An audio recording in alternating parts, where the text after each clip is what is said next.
Hello, everyone, and welcome to tonight's program. Thanks so much for being here. I'm Marcia Eli from the Brooklyn Public Library's Center for Brooklyn History and the library's Arts and Culture team, BPL Presents. Tonight, it's my privilege to introduce a discussion about Blair LM Kelley's new book, Black Folks, The Roots of the Black Working Class. Her conversation partner this evening is Martha S. Jones. Before I hand the program over to these two distinguished historians, I have a few quick notes for you. First, you have the option for closed captioning tonight. That button is at the bottom of your screen.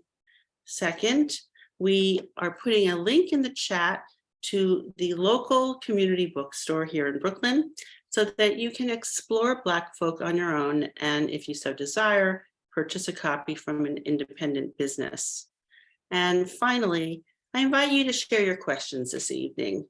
Type them into the Q&A box at the bottom of your screen throughout the program, and we'll take as many as there is time for at the end of the conversation. And now it's my pleasure to tell you a bit more about Professors Kelley and Jones and welcome them to join on camera. Blair LM Kelley is the director of the Center for the Study of the American South and co-director of the Southern Futures Initiative at the University of North Carolina. Her first book, Right to Ride, won the Letitia Woods Brown Memorial Book Prize. She received a Whiting Creative Nonfiction Grant to support her writing of Black folk, and she lives in Durham, North Carolina. And Martha S. Jones is the Society of Black Alumni Presidential Professor and Professor of History at Johns Hopkins University. Her most recent book is Vanguard: How Black Women Broke Barriers, Won the Vote, and Insisted on Equality for All. Her other books include Birthright Citizens, The History of Race and Rights in Antebellum America, and All Bound Up Together, The Women Question in African American Public Culture. Professor Jones directs the Hard Histories at Hopkins project, which since 2020 has examined the role of slavery and racism at Johns Hopkins, both university and hospital. Welcome to you both. It's such an honor for the Center for Brooklyn History to be hosting this conversation about this very new and important book. I can't wait to listen, and I'm turning it over to you. Thank you. Thank you Thanks so much. very much, Marcia. And good evening or good afternoon, Dr. Kelley. It's lovely to see you in person. Yes, it's great to see you too. I think I just have to start with some congratulations, both on the success of this book, and it's such an honor to have a chance to talk with you about it. But I also wanted up front to congratulate you on joining the University of North Carolina, Chapel Hill. It's a mouthful, but I'm going to say it. As the Joel R. Williamson Distinguished Professor of Southern Studies and Director of the Center of the Study of the American South. And I hope we'll come back to that because I do want to understand a little bit about how your thinking about the South animates parts of this book. But congratulations on all of that, Blair. Thanks so much. I'm still trying to unpack my books, so. It looks good on the Zoom. I don't know what's going on. It was looking good on the Zoom, and that's important. Thank you. So let's dive in. I want to ask you where this book really began for you. And I know that there's a story, an important one, about how the election of a former president, Donald Trump, really puts the phrase the working class, implicitly the white working class, up front in our political rhetoric. And still, in reading this and meeting some of the remarkable characters in this book, I had a sense that maybe this book had been with you for quite some time. So maybe we could start there, and you can help unpack for us where it is that you really reach to tell a story, really almost 2 centuries worth of a story of the Black working class in America. Yeah, I think, the conversation, the political conversation, is a convenient frame for the book, but the book really is grounded in my sense of how to answer the question of who is the Black working class. And that answer for me, which was posed by my editor, was really the beginning of this journey. And for me, I thought immediately of my mother. And I thought of the stories that she taught me about where we come from and the things that we faced in the process of trying to make a living and trying to make a way in the world. And I thought immediately of my grandmother and my grandfather and my paternal grandfather and my father's stories and the work that they had to do as Southerners, as migrants, as citizens. Really, what is how I think about history. It's how I come to every historical question. And so to be invited to write a book that gets the opportunity to center them at the beginning of the story, and then to center the stories of other families using oral history, which I love to do, really was a unique opportunity to tell the story of a Black working class that's grounded in the human and the personal and those details that I think matter so much. And so it's been a pleasure to get the chance to do something that, oftentimes is kind of technical or very focused on work sites. And instead here is about people and about the human condition. And I want to make sure we talk about some of those people today. But before I do, I guess there's another version of my question, which is, why is it that we, in 2023, are still asking the question, right? Is there a Black working class? Who is the Black working class? What is a Black working class? I guess, again, I want to say that I don't think we can lay that all on the doorstep of one presidential administration in the 21st century. Why is this a story we didn't already know? I think so often we have separated Black people from the importance of their labor and the importance of their activism. And we tend to think of Black people as a problem, right? As a pathology, as something that needs to be fixed or cured. And we don't spend much time appreciating Black working people and the labor that they do. Writing this book in the midst of the pandemic was such a tremendous reminder for me on a daily lived kind of experience that Black workers are essential to the running of our country.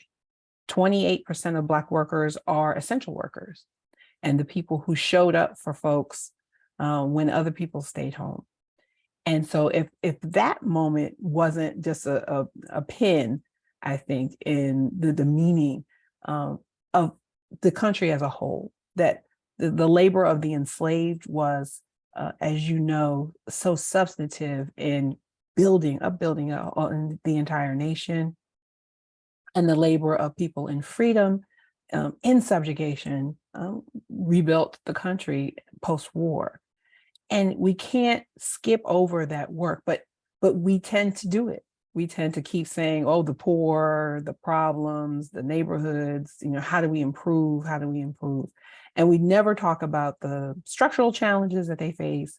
And we don't talk about the things that they do bring to bear to the American question.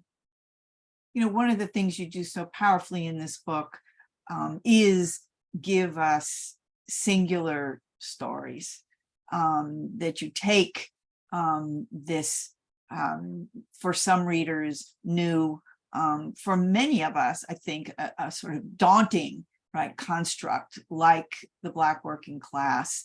And you want to help us, I think, hold on to this epic story through singular stories. And you start with a man named Henry. Can you tell us a little bit about Henry, why we start with him, and who he was to you, who he is to you, really? So Henry is the farthest back ancestor that I could find on my mother's father's line. So my maternal line, but my grandfather's origins. He was enslaved in Elbert County. I believe he was born in the early 1820s. And that part of my family tree was really tricky for a long time. I've been researching my family for about 12 years, maybe 13 years. I follow you on Twitter, so Yeah, so you know. when you have a find in the family tree. So please continue. Yeah, so I would be on Twitter just, pouring my heart out. And never did I think, I think I pretty much said on Twitter, like, this is just for me. This is not anything real or research based, but it was just amazed that I was interested in following. And so when I found Henry in Elbert County, he gave a real place to the story of my grandfather's family. I had just been told they were from Georgia and they had to run. And so the story that I tell in the introduction of the book, a solicitor running, is a sort of the foundational story of my family. Like my mother must have told me that story 20 times over and over again. My grandfather told that story. My grandmother told that story of how they had to run from sharecropping, even though they were free. And so I wanted to know more about Georgia, but that part of the tree had mystified me. So after my mother's death about 10 years ago, that part of the tree began to unfurl itself. And I use ancestry.com. And so I could catch a little leaf here and there. And I'm like, oh, wow. And then I found a gravestone of my great-great-grandmother. And it was intricately carved and made of like a beautiful, expensive looking stone. And I was like, this is very odd that, a poor working person would have such an interesting gravestone. I was like, she must be somewhere where there's stones. So I started researching the different counties in Georgia, and I found Elbert County. And then that tree really began to open up and went all the way back to Henry, who was held in bondage by the largest slaveholder in that county. And so, as you know, the enslaved are not listed by name, but I could find someone. My grandfather, my triple great grandfather, was listed in the census as mulatto. And so, which was one of the three terms they might have termed a person in the census documents, white, Black, or mulatto. And so that now offensive term was a good key for me to trace that M back to the enslaved listed in the schedule. And I believe I found, a slave listed with that M that was the right age, about twice in the slave census. And then I find him in the will of the slaveholder. And then I find him again registering to vote. And so I use Henry's life in Elbert County and the details that I can parse out about his existence to talk about what I believe Black people bring to freedom. And I think that's a unique ethic about who they are and whose they are and how they should operate in the world. And so it was an amazing journey for me just to find him and then to be able to use the things that I could discover about Elbert County, some of which I actually ended up collecting. There's a book called From Slavery to the Bishopric that I used. I collected it as a graduate student in the 90s as part of a collection at Duke University called Black Voices. And so I remember that title. I used it in Right to Ride because he has a train story. And then I saw it again. I was like, oh my God, he was enslaved about 2 miles from where my ancestor was enslaved. And so I used it for the third time. That book was quite persistent with me in my life. So it just was a beautiful set of happenstance that allow me to really unpack the question of where are the origins that I can find of my family in this experience. It's happenstance, but it's powerful happenstance, because I think one of the hard truths we live with is that of how difficult it is, right, to ferret out the identities, the life stories, the trails of our enslaved ancestors. So there's always something for me powerfully instructive in the way you are willing to share not only what you found, but partly how you found it. Yeah. And I think for some folks, it might be new to think about the working class origins as rooted in slavery, as rooted in enslavement. But then you go on to really teach us, I think, that of course freedom is neither self-evident or unequivocal. And I hope you could say something, because we are going to meet across the chapters of this book folks who are sharecropping, laundresses, Pullman porters, domestic workers or maids. We're going to meet postal workers.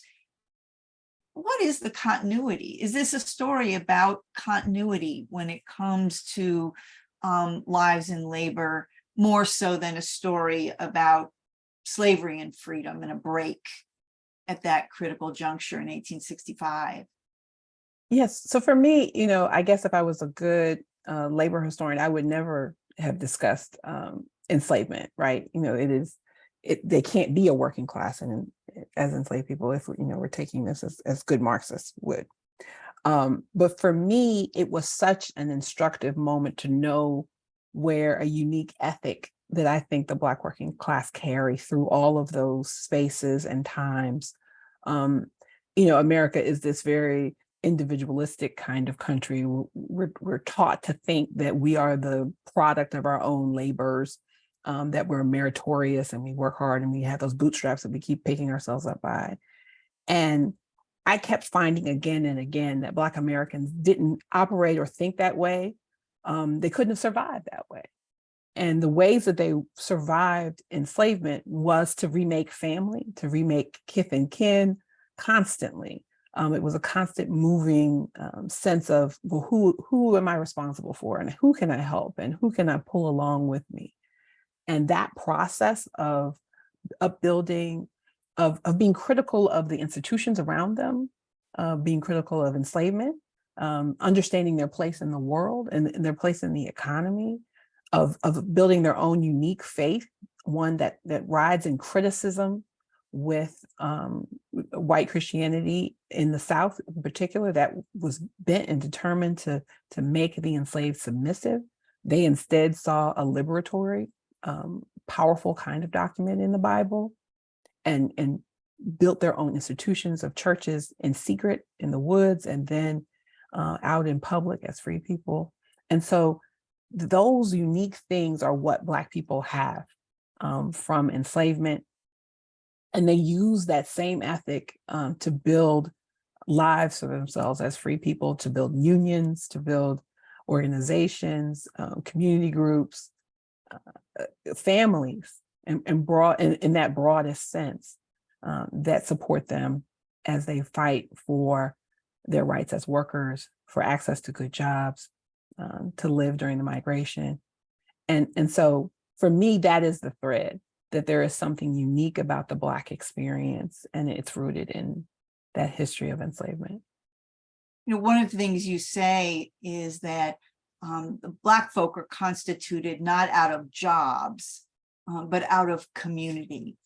And I wanted to tell you, like, part of what I heard in that phrasing were echoes of the work of your predecessor, I think, at UNC, Melinda Lowry, who's written about the Lumbee community in North Carolina, Native Americans. And Lowry explains that Native American identity is not constituted by blood. It's constituted through community. And can you help us appreciate that? Because I think there's a way in which we might fall back on essentialist thinking that I think, right, Lowry is trying to guard against, right? There Absolutely. is no essence to Native people. And I think I hear in your work a pushback against an essence, right, that constitutes Black folk, but actually a practice, and it is this notion of community. Yes, absolutely. I'm phrasing it as an inheritance, right? It's not an inheritance by blood or some kind of genetic strength that Black people in particular have, but it is the sense that you are responsible to this larger network of folks, and we can survive if we do it. So it's a practice that's built up over time. It's a practice that's reaffirmed as they face the challenges they face, and so there is no essential thing about Black Americans, but it's something that we can all learn from, in fact, right? It's something that can be American. It's something that can be applied to broader communities if we want it to be. Yeah, I for me, it was very powerful because I suspect that there are many communities who would tell themselves in a very similar way, but that we live with a legacy that in a sense reduces workers to jobs, to vocations, to work sites, as you say, and doesn't let us see the fabric of everyday life. And so thank you so much for that. At the same time, I'm aware, and it's hardly insider baseball, but for folks who are tuning in, Dr. Kelley and I work in a world where there's a great deal of writing and thinking going on about the history of capitalism. And a lot of that work is principally concerned with structures of economies, of law, of markets. Is this a history of capitalism? And if so, what does it mean to try and tell that story with a very human scale, but also, I think, with an approach that allows for the possibility of what we used to call at least human agency, that your folks are not merely cogs in a wheel, or on the receiving end, right, of exploitation. And so I think it's for me, an important intervention, I'll call it, into the history of capitalism. And I wonder what you think we gain, and what we and why we need this kind of lesson about the history of capitalism, if indeed that's partly what's lurking here. And you can tell me if it's not. I think it absolutely is. I mean, as you're right, it's animating so much of the historical field that covers enslavement, covers these years, histories of racial capitalism, and theorizing about those spaces is so important right now. And so I literally have parts of the book where I'm describing capitalist processes and racial capitalism and theories, but I'm doing it in plain language, where I'm talking about people, and I'm talking about the ways in which they see the world and their criticisms of it, and the ways in which the market has not served Black Americans, that they understand market principles just fine. They just oftentimes aren't allowed to apply to them. So for example, when I'm talking about the monopolies that washerwomen or laundresses had on washing clothes, or I'm talking about the presence of a all Black male labor force in the Pullman porters who can build up a unity, they understand their monopoly on a particular field gives them power. Washerwomen understand that as they emerge from slavery. The first union that appears for them that I could find is in 1865 in Jackson, Mississippi. Such a tremendous reminder that they completely understand their place in a society, and that they have a set of skills that are needed, stigmatized skills, right? They use the stigma of being Black work to turn that into a negotiating power, so that they can set the terms on how they do laundry, the pace at which they do it, and where they do it. They don't make a lot of money, but they certainly collectively throughout the South follow this pattern that favors the upbuilding of their household and the raising of their own children, things that they could not privilege as enslaved people. And so for me, it was such a powerful story about the ways in which people understand the things that we theorize about, and the ways in which people don't need their consciousness raised about their position as workers. They need resources, they need support, they need coalition, but they understand. And for me, I think you, part of the way you succeed is in enabling us as readers to encounter all kinds of historical and cultural artifacts with a new eye toward labor. The things that we've been told are cultural, the things that we've been told are Black, now I think for me are reframed, and we encounter those in our own family stories. I think we see the labor in our own ancestors differently, but the labor we encounter in fiction, in literature, in film. And you do a great job of letting us see some of those cultural artifacts through your lens, and we see that come through. I want to come back to Henry, if I could, because I want to use him as a way of asking you about what it was like to write about your own family.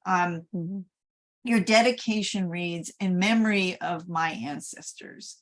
So I take it by the time this book is finished, it's very clear to you, if it wasn't at the outset, how central these folks are. And yet I know that I think that this remains a risky framing for a historian. To break with the illusion of objectivity, to dispense with the pretense that you are working at a distance from your subject. Now, I'll say, as Black historians, we've always been accused of being too close to our subject matter. But here you are, Dr. Kelley, not even soft selling that, right? Making that the premise. And I wonder, yes, you honor these ancestors in your approach, but I think there's also something there, you hope, for us as readers, Absolutely. when you break that frame. Can you say a little bit more about why we need to see you and read you in this way? Well, as you know, we always are reading against the grain, right? There's always too little information that we can find in an archive. There's always additional questions that we would have asked of our sources. We're stuck oftentimes in trying to imagine our way through some of the circumstances that we cannot know, because the archive is intentionally silent on so many of the existences of Black life. And so for me, I had these stories. I had what my mother and grandparents and father had put in me. And I've been using them my whole career to teach, to think, to test, what I'm reading and researching. But they were just silently riding in the back. And for me, I wanted them to come forward because I had a conversation with my colleague, Ron Manigault-Bryant, early in the process of working on this book. And she's a brilliant scholar who does this very personal work. And she said, what we know as Black people, what we know from our ancestors is a way of knowing. It's just another way of knowing. And so just like I'm an oral historian, and if I use an oral history, I layer it against the census, and I use wills and other kinds of documents and death certificates and birth certificates and company records. I can layer ways of knowing about my family that have been given to me against the archive. And so that's what I really do here. I'm not just storytelling what my ancestors told me. I'm going back and I'm finding what I can see that's left that correlates with those stories, or even complicates those stories. At the end of the book, I talk about my grandmother and I use my memories of her, but there are things that I did not know about her that I could discover in the record, and that, are also important to know. And her silences are also information that I should know. And so I just didn't want to step on that anymore. I wanted to, so many books that journalists write who don't have this training, where they're, scolded against making it personal and making it readable and rich. I was like, why do we have to write like this again? Like, who told us that this is the only way we could write? And I wanted to stop that. And I felt really fortunate that I was in conversation with an editor who got it and was interested in helping me make a history that also had this different kind of layer in it. So I know what kind of historian you are.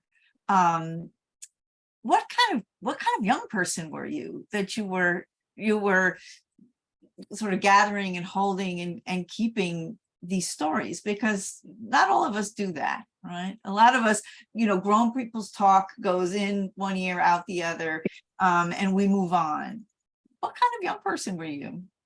So I was the only child of a couple who had lost their first child, and at full term. And so they waited a while to have me. So my mother was considered, an older mother. Wouldn't be considered an older mother at all now in any way, shape, or form. But at the time she was. And I think the generation gap between her lived experience and my lived experience was a big one, right? So when she was born, there was no refrigerator in her home. There was an iceman who came up the street and called out and delivered ice to each person's house, and it sat there and melted until they got another block of ice. Like, she would tell me these fabulous and interesting stories that just were like nothing like what we were experiencing in the late 20th century. And so I think she wanted me to know her world. She wanted me to understand where she came from. And we were really each other's best friend. And so I'm telling you, she would tell me these stories over and over. And I would be like, oh, mama, like, I know this one. Like, you said this before. And she'd be like, so anyway. And she would just keep going and keep telling me these stories. And so they really became imprinted on me as a way of knowing. So I was not a good little kid. I wasn't playful, like, in any kind of traditional way. I was very serious. I loved books. And I loved my mom, and I listened to her. I loved my grandmother. I loved being in her space and observing her and learning from her. And her yard and her kitchen were just a tremendous adventure for me. I loved sitting up under my grandfather. He was so proud that I would eat. He would fry fatback in the morning with 2 fried eggs, and I would just eat it. And he's like, this baby's a good country baby. Mm-hmm. And he was just so excited that I liked the things that he liked. And so I just enjoyed them, and I soaked them up, and I listened to them, and I listened to the way they talked and laughed. I just liked being on their hips, and I was a lot of the time. And so I spent long times in the summer with my grandmother and grandfather, which wasn't far from where my house was, and a lot of times with my parents. And so I was a listener. It's a good, it's partly an answer, I suspect, to my next question, but let me ask it, because some of what you tell us about right up front in the book is about love and about joy. And you said one of the secrets of Black folk was joy. And my question really was, how do you discover love and joy in the archives? You've kind of, given us a litany of archival materials, census returns, death certificates, wills. These are not necessarily, right, the records of any sort of affective aspect of our humanity. And yet somehow you managed to discover love and joy in this story. Where is that in the archive? How do you discover that? I think that's it. That's in the culture that's there, right? So to know spaces of communion and fellowship and food is to know that love and joy, to know that, the humor that Black people are using to describe situations, the layering of meaning that Black people pour into every song, every dance, every moment is an interesting one. And when I've been teaching, Black history for a long time, and a lot of people just think of Black history as depressing, that it's not a thing that would excite anybody or make anybody happy. And I remember I had a student who said, "Well, I'm so sorry that you're Black and that you've had to go through all of this terrible stuff, and then you have to teach this." And I thought to myself, "Well, sweetie, you don't have to apologize to me. I'm not sad." Like, to be Black is to have those spaces of joy and celebration and humor and wit.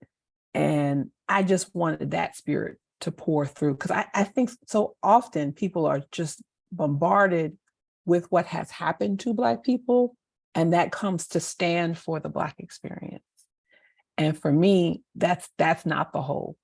What happens to us, and there is so much that happens to us that is awful, that is difficult, that is heavy.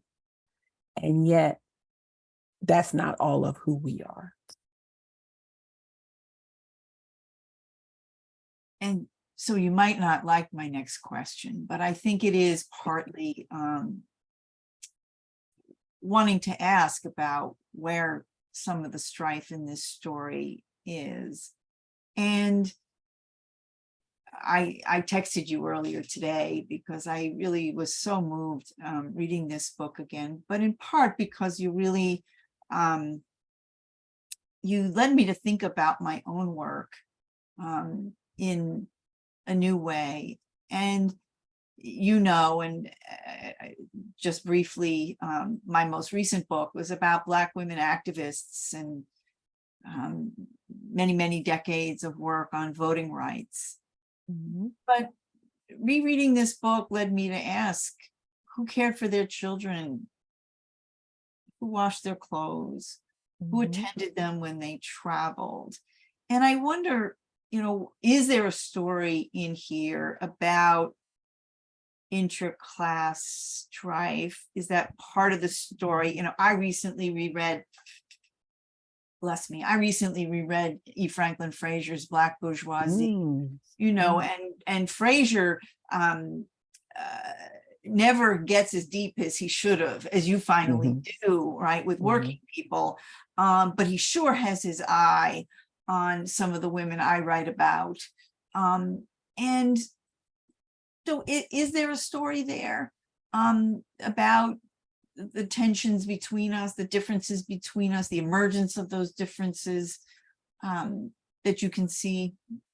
Absolutely. And I think that's a big part of how I studied Black women's history, and the way in which I saw those layers happening, particularly in the migration generation. One of my next books will be about Philadelphia and the Black women in Philadelphia and in my grandmother's generation. And when I was researching that, I could see the women who studied women like my grandmother, who thought about how to clean up the neighborhoods that they lived in, and to make sure that they didn't fall into strife as they were excess women. That was the term that who used that? I can't remember. I think Du Bois talks about it, but I don't think he called them excess women. But this notion that to be a woman working in the city without family obligations was a threat. So there's a lot of that stuff going on, but I didn't want the Black middle class to take the fore of this book, because I feel like so much of our literature is about the Black middle class, which is quite small. Mhm. And I didn't want them to run this show. I felt like I really wanted to see if I could voice the women and the communities behind them. In much the way that I think, Tara Hunter did successfully in To Joy My Freedom. It's been a model for me throughout my career, and really trying to unearth more voices of those who are not the easiest to find. And that, my first book really focuses on a leadership class and a slightly more empowered Black class, and some of the tensions and those things are what I dealt with in Right to Ride. But for me here, I really wanted to see, yeah, sure, they're there, but they're not the driving thing. I wanted the vision to sit on the shoulder of a working woman who was, on a streetcar going from North Philadelphia to West Philadelphia. What did she see? What did her world look like?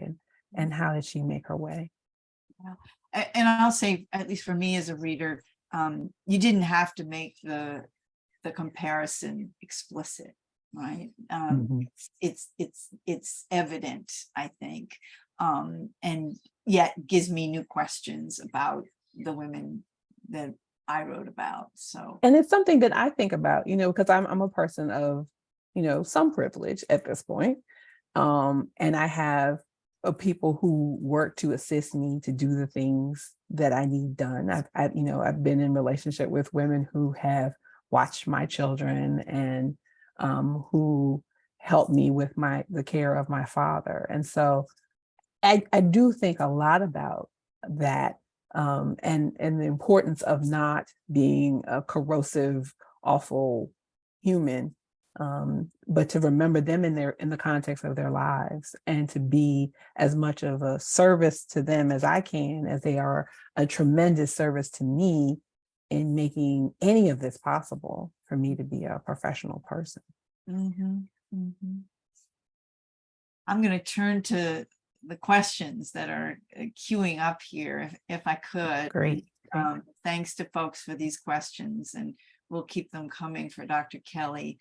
The first question is from Kate, who asks, what were the most exciting discoveries of your family history that your research brought to the fore? So I guess Henry really is my jewel, and I didn't propose that in my original set of chapters for the book.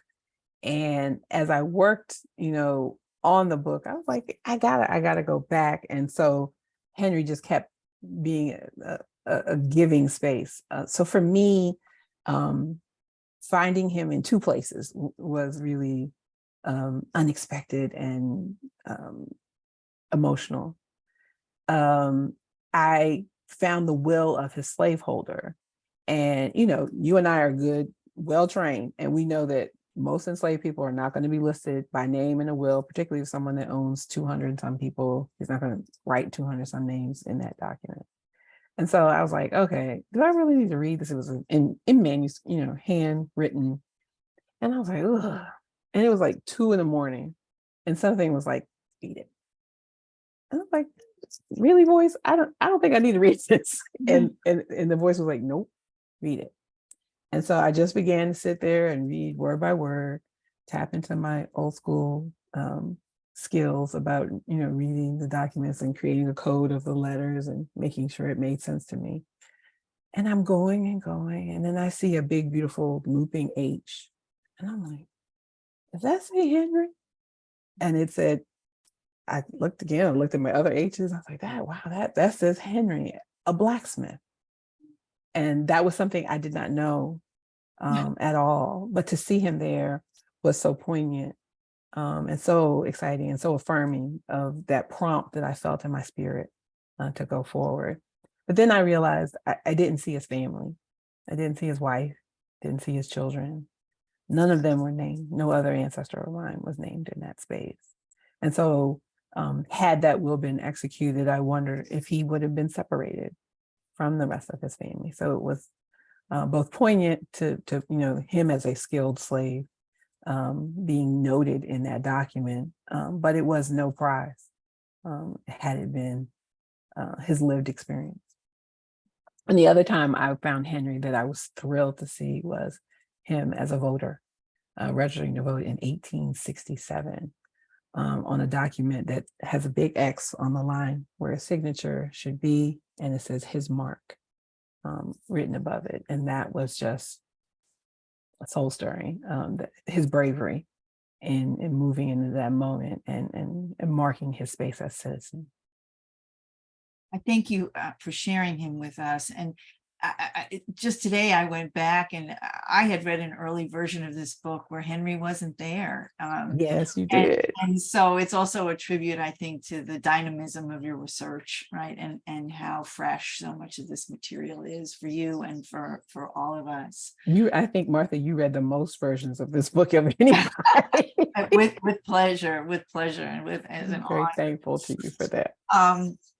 Deborah asks, how much of the communal focus you described do you think is based in practices brought over by Africans? Is there a longer story here? Even you're not able to trace it, but is there a longer story still? Yeah, I lean into that space, I think, in my discussion of faith ways and cosmology in the Henry chapter. And I talk about some of the ways in which faith practice is a space in which memories can outlive the lived experience of the memory. That memory turns into practice. So people may not know why something is holy or something is revered, but they can keep that up over time. And so they get disconnected because there's a intentional disconnect, right? There's a break in language, there's a break in culture. People are not allowed to practice in the ways that they had in the open as free people in West Africa. But faith is a space that we know can be imbued with those longer meanings. And so I think not only is it necessarily African, but it also in the joint collective sharing of those kinds of things as sacred taps into a larger sense of a people. And so it's not just necessarily a thing, but a way of keeping a thing alive that so many people shared. There's a moment in the book where you term I think it's solicitor and his son God's people, and I think it's one of the things that percolates in this book gently but persistently, right, is helping us see about how faith is everything from a set of beliefs to a history, to a practice, and more. And it's really beautifully done. Antonio asks, what were the most significant challenges you experienced when penning this brilliant book? I guess knowing when to stop. My original proposal is much longer. It has a Detroit chapter, has auto workers, has shipyard workers, has all kinds of stuff. So I'm thinking I might write another book because I'm fascinated by all those things, and I have great material that I started to collect about all of those things. So for me, it was saying, I think this is where it lands, and it is complete. And to stop painting on the painting before you start messing it up. So I love writing, and if you put me in a corner and just give me materials and time, I'll write forever. So I never think of it as like a burden. I think of it as a joy and a privilege. I think Martha's the same way too. I just want to second Antonio. It is. Teresa asks, can you elaborate on the innate and learned characteristics of the Black community that enable joy and uplift to emerge as central to that Black identity? Yeah, I don't think there's anything innate. Mm-hmm. I really don't. I think it is really a set of practices that are learned and are kept alive and are seen as valuable. And I think it is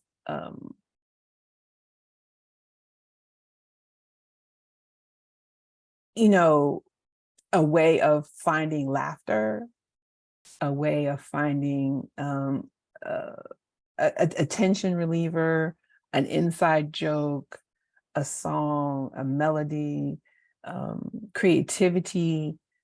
I think that those are the practices that my ancestors cared about, in spite of the circumstances they were in. And it was a way to keep things connected with each other when they couldn't talk, when they couldn't, move away and share a word. They could be creative in being connected to one another in the ways that they were allowed. So a work song, a spiritual, a song taught to a child, were safer ways to keep those connections alive when things were stressful.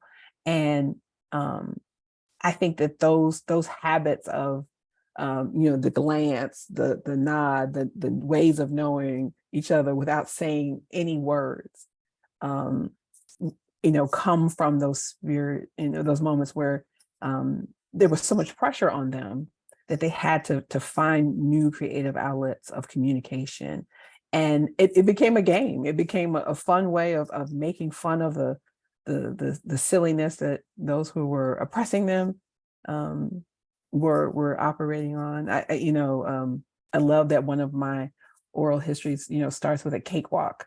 And, I get to talk about like the fact that they're still doing a cakewalk in Accomack, Virginia in the 20th century, that's part of that tradition and part of that way of making fun and making joy and making light and having those creative spaces. So. Got a number of questions. Folks are very interested in the family history dimension of this. Melody asks, did you ever struggle with whether or not to share elements of some family members' histories? And if so, how do you make that decision on what to share, what to keep private? There's a whole nother story. Yeah. There are things that I both discovered and things that I know from the stories and things that I figured out as an adult that aren't included in Black folk. And I think that I'm fine with that. I didn't want it to be salacious. I didn't want it to be, painful for anybody. And so I didn't, that didn't really have much to do with moving the story of their journey and their work forward. And so, I thought about it, but I'm like, most of my family that I write about, all the family that I write about, except for my father, are gone from this plane. But I still, I didn't want to make it about, the Real Housewives of the Migration. I definitely wanted, only if you want that TV, only if you want that TV deal, I guess. So, but this little there's not like this some whole counter narrative, but there are little things, and had they been relative, I think there are stories that will be in my next book on Philadelphia that do include some of the more of the counter narrative about those relatives that I'll write about in that story, because they're relevant to the story about community that's a bit more challenging. So. But there's definitely editorial thought that goes into what I did here. Sure. Michelle asks, do you feel that your recently discovered ancestor, Henry, is with you in the way that we call upon unseen ancestors, making them present? I don't know that I have the best language to think through like how I experienced all that, but like things like the book about Elbert County that has been with me my whole, like the fact that book is following me, that person is from the place that my ancestors were from before I knew that, and that book has been in my hand and been in my writing my whole life, my whole adult life. Like that's not an accident. That's not a mistake. The oral history that I picked that I was most fond of for my washerwoman and to start that washerwoman discussion, I look down and I'm reading and she's like, yeah, and my folks are from a place called Elbert County. And I'm like, really, lady? When I found the Minnie, the person whose oral history animates the story of the migration and coming out of Accomack and into Philadelphia, she's from Accomack, like my grandfather. I mean, who's from Accomack? Accomack's tiny. And so it's just such a, set of things that kept coming up in front of me that I began to expect them. I began to sit with expectancy. I said, well, there's surely someone in my family who is a washerwoman because I feel it so deeply in my spirit. I don't know who she is yet. And I would look and look and look, and I couldn't find it, couldn't find. And then I finally found Julia Blair Rayford, who is my great grandmother, who I am named for. And she was a washerwoman. So yes, they're all over me. I keep this picture of my grandparents and my mom on my desk because this is how I experienced like their hands on me in this journey. Thank you for that. I think we have time for one more, Dr. Kelley. Christina asks, how would you speak about how historians and researchers should approach others' family histories? How would the story have differed if you hadn't written it and another scholar had? The interesting thing is Sarah, my washerwoman, has been written about in other histories, not as a person, but as a set of details about her work. She's appeared a couple of times. Minnie has been published about a couple of times, again, for detail, not her story. That's how I found them in those two cases. And so I think we've tended not to reconstruct the personal in our work, but I am so inspired to do work that helps people think about their own families, their own circumstances as historical and as having real meaning. And so it's been such a joy to have audiences come back to me and say, I understand my own family better. I understand my mother better. One man at one of my first events came up to me and said, my grandmother was a laundress. And one of my earliest memories is waking up from a nap and watching her pressing clothes. And now I know she was doing that work so she could be there for me. Mm. And he's like, I never thought about it. I didn't know her that way, but now I do.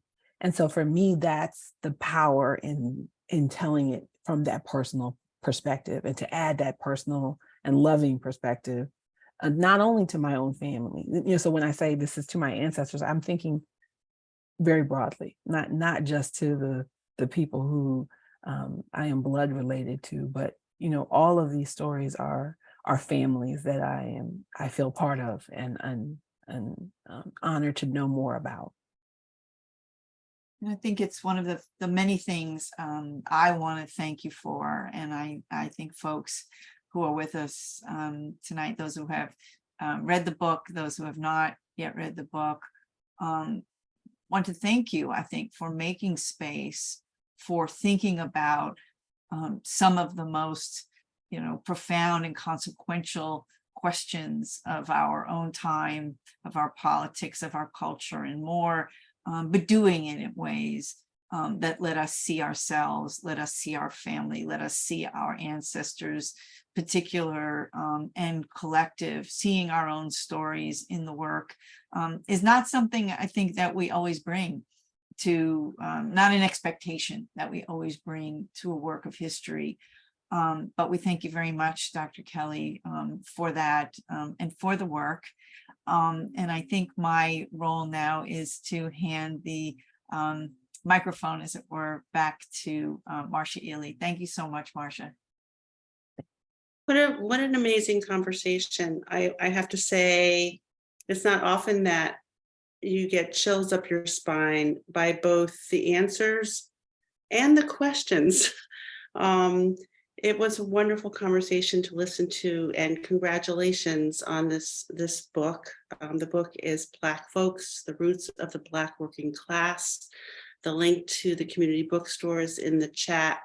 It is really beautiful to see the upshot of your rigor and training as a historian, combined with your love and reverence for your family, for kith and kin, as you say. That's the kind of history that I really love. And I think that you've captured that so, profoundly in this book. So I want to thank you both for this conversation.